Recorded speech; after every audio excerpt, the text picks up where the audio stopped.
गली में फंसी दुर्गा माता की प्रतिमा फंसने से मूर्ति का कुछ हिस्सा खंडित भी हुआ है। मूर्ति खंडित होने से लोगों में आक्रोश है। घर के हिस्से को तोड़कर प्रतिमा निकाली गई।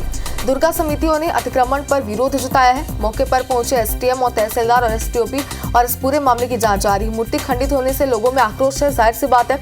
तस्वीर आप देख सकते हैं किस तरीके से घर के कुछ हिस्से को तोड़कर यहाँ पर माता की प्रतिमा को निकाला गया। लोगों की आस्था को भी यहाँ पर ठेस पहुंचा है, क्योंकि बताया जा रहा है कि मूर्ति का कुछ हिस्सा भी खंडित हो गया है। दुर्गा समितियों ने अतिक्रमण पर विरोध भी जताया। ज्यादा जानकारी के लिए हमारे सहयोगी नरेश मिश्रा हमारे साथ जुड़ गए। नरेश, कैसा ये रास्ता था? अतिक्रमण यहाँ पर क्यों किया गया था? क्या ये पूरा मामला था जिस वजह से मूर्ति निकालने में दिक्कतें हुई और मूर्ति का कुछ हिस्सा खंडित हुआ?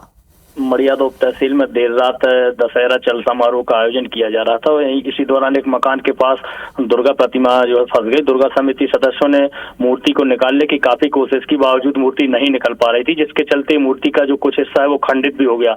मूर्ति खंडित होने के बाद लोगों ने काफी आक्रोश नजर आया और काफी देर तक मूर्ति फंसी रही। इसके पीछे अन्य देवी प्रतिमाएं हैं जो काफी देर तक वो भी खड़ी रही। मौके पर विवाद जैसी स्थिति बनने के बाद मड़ियाद थाना पुलिस मौके पर पहुंची। कुछ देर बाद हटा एसडीएम राकेश मरकाम, एसडीओपी प्रशांत सुमन सहित तहसीलदार प्रवीण त्रिपाठी और नायब तहसीलदार सहित पूरा अमला मौके पर पहुंचा और काफी देर तक मूर्ति को निकालने का प्रयास किया गया। इसके बाद मकान का जो हिस्सा है कुछ हिस्सा भी उसको तोड़ा गया है। उसके बाद बमुश्किल जो मूर्ति है उसको निकाल दिया गया।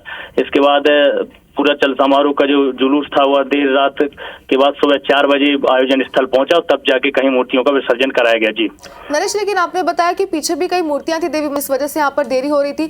क्या इस समस्या का समाधान है? क्योंकि एसडीएम भी मौके पर पहुंचे हुए थे, आगे इस तरीके की दिक्कतें ना हो इसके लिए क्या समाधान निकाला गया? ये मड़ियादो बस्ती में बड़े पैमाने पर जगह जगह अवैध अतिक्रमण किए गए हैं। हालांकि काफी अतिक्रमणों को प्रशासन द्वारा चिन्हित करके समय समय पर गिराने की भी कार्रवाई की जाती है। लोगों का आरोप है कि यह जो मुख्य मार्ग था यहाँ कुछ लोगों द्वारा अतिक्रमण किया गया, जिससे जो रास्ता है वो संकीर्ण हो गया है और इस कारण अब यहाँ से निकलने में दिक्कतें हो रही हैं। जी चलिए, शुक्रिया नरेश तमाम जानकारी के लिए।